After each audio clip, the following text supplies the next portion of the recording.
أعوذ بالله من الشيطان الرجيم. بسم الله الرحمن الرحيم. يسألونك عن الأنفال، قل الأنفال لله والرسول، فاتقوا الله وأصلحوا ذات بينكم وأطيعوا الله ورسوله إن كنتم مؤمنين. إنما المؤمنون الذين إذا ذكر الله وجلت قلوبهم وإذا تليت عليهم آياته زادتهم إيمانا وعلى ربهم يتوكلون.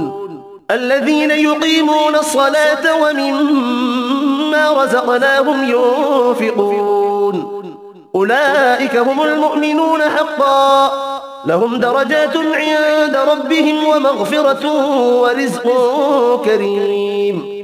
كما أخرجك